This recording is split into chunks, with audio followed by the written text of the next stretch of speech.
ମୁଁ ଶ୍ରୀ ରାଜକିଶୋର ସ୍ୱାଇଁ ଅବସରପ୍ରାପ୍ତ ଉପ ଆରକ୍ଷୀ ଅଧୀକ୍ଷକ।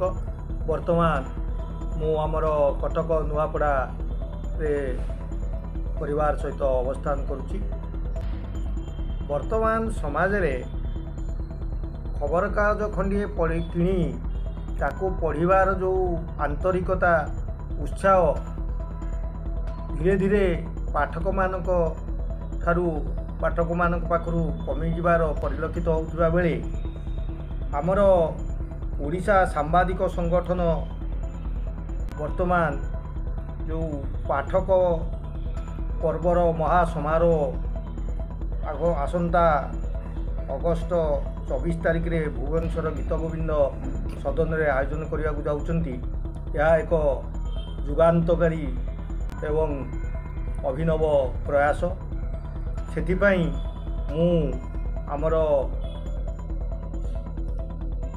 ଓଡ଼ିଶା ସାମ୍ବାଦିକ ସଂଗଠନର ସମସ୍ତ କର୍ମକର୍ତ୍ତା, ସଭାପତି ଏବଂ ସମ୍ପାଦକ, ଉପଦେଷ୍ଟା ସମସ୍ତ ବନ୍ଧୁମାନଙ୍କୁ ଏହି ଅଭିନବ ପ୍ରୟାସ ପାଇଁ ସ୍ୱାଗତ କରୁଛି ଏବଂ ସେମାନଙ୍କୁ ଅଭିନନ୍ଦନ ଜଣାଉଛି।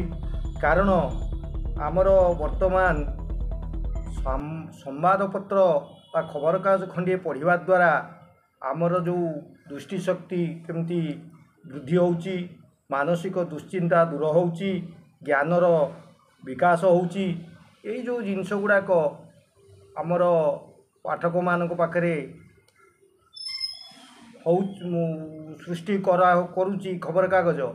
ତେଣୁ ତାକୁ ପାଠକମାନଙ୍କ ପାଖକୁ ଏ ବିଷୟରେ ସଚେତନ କରିବା ପାଇଁ ଏବଂ ପାଠକମାନେ ସମସ୍ତେ ଖଣ୍ଡିଏ ଖଣ୍ଡିଏ ଖବରକାଗଜ କିଣି ପ୍ରତ୍ୟହ ପଢ଼ିବା ପାଇଁ ଏଇ ଯେଉଁ ପ୍ରୟାସଟି କରାଯାଇଛି, ଏହା ପ୍ରକୃତିରେ ସ୍ୱାଗତ ଯୋଗ୍ୟ।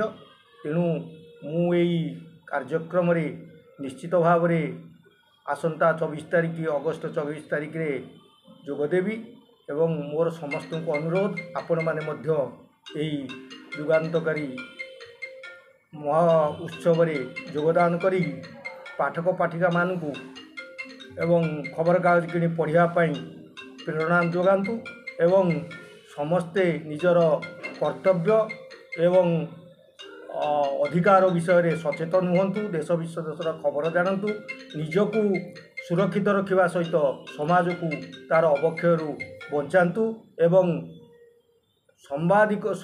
ସମ୍ବାଦପତ୍ରର ଯେଉଁମାନେ ତିଆରି କରୁଛନ୍ତି, ସମ୍ବାଦପତ୍ର ଯେଉଁମାନେ ପ୍ରସ୍ତୁତ କରୁଛନ୍ତି, ସେମାନଙ୍କୁ ମଧ୍ୟ ବଞ୍ଚି ରହିବା ପାଇଁ ଯେଉଁ ସଂଘର୍ଷ ଜାରି ରଖିଛନ୍ତି, ସେମାନଙ୍କୁ ମଧ୍ୟ ସହଯୋଗ କରନ୍ତୁ। ଧନ୍ୟବାଦ। ବନ୍ଦେ ଉତ୍କଳ ଜନନୀ। ଜୟ ଜଗନ୍ନାଥ।